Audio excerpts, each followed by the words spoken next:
Despite what you may have heard, putting anything in somebody's mouth when they're having a seizure is the wrong move. They're not going to swallow their tongue. It's not even possible to swallow your tongue. And yet... Don't let her swallow her tongue. Don't just kind of swallow their tongue. He swallowed his tongue. He could swallow his tongue. Just make sure he doesn't swallow his tongue. You just swallow your tongue. Swallow my tongue. Swallow your tongue. Swallow my fucking tongue. I think I swallow my tongue. Oh, you don't swallow your tongue. I'm swallowing my tongue. I swallow my own tongue. Swallowed his own tongue. They swallowed their own tongue. You'll choke on your tongue. Swallowed my tongue. Don't let me swallow my tongue. Swallow your tongue, girl. Found him at bed check. He'd swallowed his own tongue. You're gonna swallow his tongue. Don't swallow your tongue. She swallowed her tongue. Not swallowing her tongue or anything. You don't want him to swallow his tongue. I thought you might swallow your tongue. Don't swallow your tongue. Justin! Not swallowing my tongue. It's not possible to swallow your tongue. Here's what your tongue looks like. Simply put, that thing's not going anywhere. It's basically a mass of almost pure muscle, and it's not going to make it down to any of your swallow parts. Plus, there's even a nice little bonus trick that protects us all from accidental tongue chugging. Underneath your tongue is this little strip of tissue called the frenulum linguae. It acts as sort of an extra little leash to keep this from doubling back the other way and clogging things up. Thanks, little guy. Can someone bite their tongue during a seizure? Yeah, it's a thing, and it can cause a lot of damage there. In a grand mal seizure, it's possible for any of your muscles, including your jaw muscles, to suddenly decide to go full throttle and cause severe tissue damage. Because of this, a lot of people believe that putting something like a ruler or a pencil in someone else's mouth when they're having a seizure could prevent them from biting their tongue. Don't do that. Putting anything in a person's mouth not only creates a new obstacle for air to move past, it could also fracture into tiny pieces, or more commonly, chip the tooth, creating a much bigger problem with not just airflow, but tissue damage beyond the tongue. As a rule, it's best for you to have as little debris as possible getting lodged in your soft tissue and lungs. There is a more specific, well-intentioned, but still more harm than good response that you may have heard of.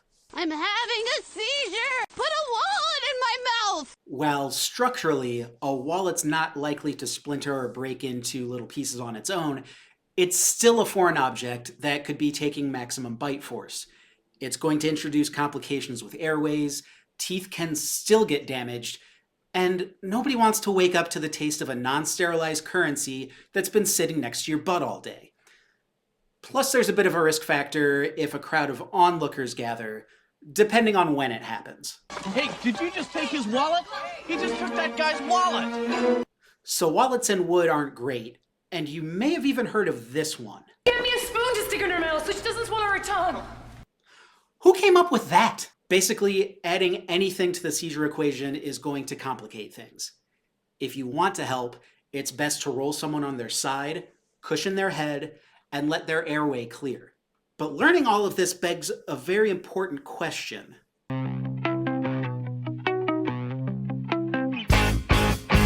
Two factors created this idea, and most of it comes down to misinterpretation. The bite guard thing was never mentioned as a possible safety measure for epilepsy for the first, 3,000 years or so of recorded history. Then, in 1850, a man ironically named John Comfort noticed that people who experience seizures would sometimes bite their tongue. To stop that from happening, he suggested putting a piece of cork or wood in their mouth. This was picked up by a groundbreaking neurologist named William Gowers, who suggested using cork or rubber. Other doctors and specialists pointed this out as a really bad idea early on, but enough people picked up on it that it started to gain traction. Also helping with this was a literal interpretation of the idiom swallowing your tongue. That's a pretty common expression in several dialects around the world that means to refrain from talking. There's even a few similar expressions with pretty similar meanings. Mind your tongue, madam. Hold your tongues! You bite your tongue. Cat got your tongue? Well, I feel that they were just trying to be tongue-in-cheek. Now, when someone has a seizure, they tend to not be able to talk. A lot of people took the tongue swallowing thing literally, heard about the tongue stopper thing, and mashed the two ideas together. That's how a huge piece of common knowledge ended up being wrong.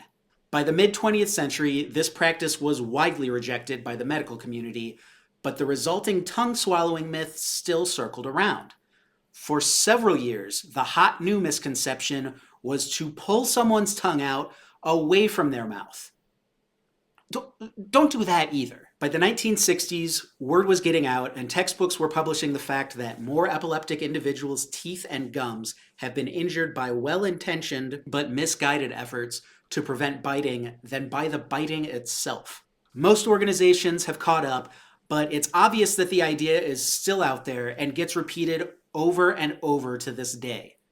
While it's done with good intentions, it's outdated, it's dangerous, and when you really think about it, it's honestly kind of rude.